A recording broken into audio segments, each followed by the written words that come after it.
दोस्तों, क्या आप जानते हैं कि दुनिया में एक ऐसा इस्लामी मुल्क भी है जहां जिस्म फरोशी जायज़ है और लड़की की शादी उसके बाप से कर दी जाती है। या आपने कभी सुना कि कम सुन बहन या बेटी को चंद पैसों के लिए जिस्म फरोशी के अड्डों पर बेच दिया जाता हो? जी हाँ दोस्तों, ये मुल्क कोई और नहीं बल्कि किसी ज़माने में मशरकी पाकिस्तान कहलाने वाला बांग्लादेश है।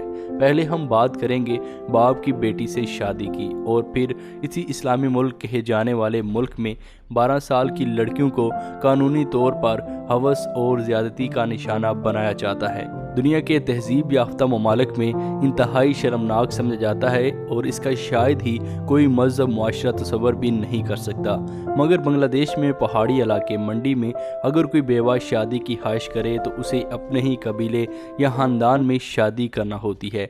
बेवा को अपनी शादी के साथ साथ अपनी बेटी का ब्याह भी अपने दूसरे शोहर से करवाना पड़ता है। मंडी कबीले का ख्याल है कि उनकी इस रस्म से कबीले की नस्ल में इजाफा होता है और इसके साथ साथ उनके कबीले की दौलत भी महफूज हो जाती है, क्योंकि बांग्लादेश के कानून के मुताबिक अगर बेवा का इंतकाल हो जाए या बेटी की शादी बाहर किसी से कर दी जाए तो साबका शोहर की तमाम जायदाद पर लड़की का हक होता है।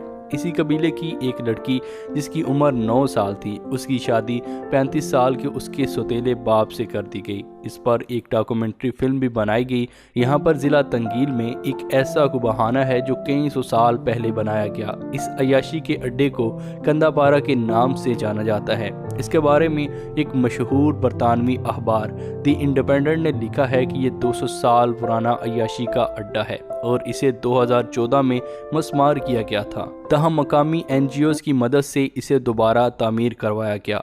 यहाँ रहने वाली अक्सर ख़वातीन यहीं पैदा हुई और यहीं पली बड़ी हैं।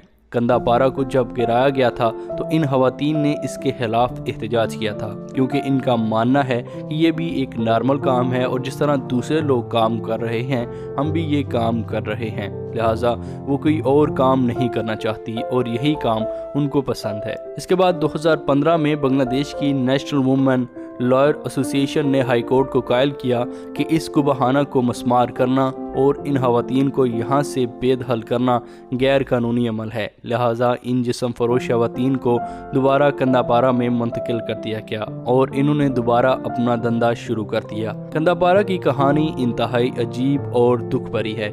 ऐसा नहीं है कि यहाँ जिस्म फरोशी करने वाली तमाम लड़कियाँ और ख़वातीन यहाँ पर पैदा हुई।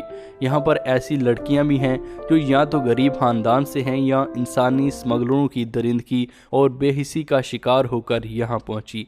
यहाँ ऐसी लड़कियाँ भी हैं जिन्हें बहुत छोटी उम्र यानी 12 से 14 साल की उम्र में इस अयाशी के काम पर लगा दिया जाता है। इन्हें यहाँ किसी भी किस्म की आज़ादी नहीं होती, क्योंकि वो यहाँ एक मैडम की मलकियत होती हैं। उन्हें अपने पास रकम रखने की इजाज़त भी नहीं होती, क्योंकि इनको वो तमाम पैसे मैडम को चुकाने होते हैं जो मैडम ने उनके बदले दिए होते हैं। जब तक वो ये पैसे चुकाती हैं तब तक 4 साल बीत चुके होते हैं और तब तक ये इस काम की आदी भी हो जाती हैं और माशरा भी उन्हें कबूल नहीं करता, लिहाजा ये वहीं पर रह जाती हैं। इसके बाद उनको थोड़ी बहुत आज़ादी मिल जाती है, ये किसी भी गाहक को इनकार कर सकती हैं और इस अयाशी के अड्डे को छोड़कर भी जा सकती हैं, लेकिन तब तक बहुत देर हो चुकी होती है और इनमें से अक्सर लड़कियां यहीं पर रहने को तरजीह देती हैं।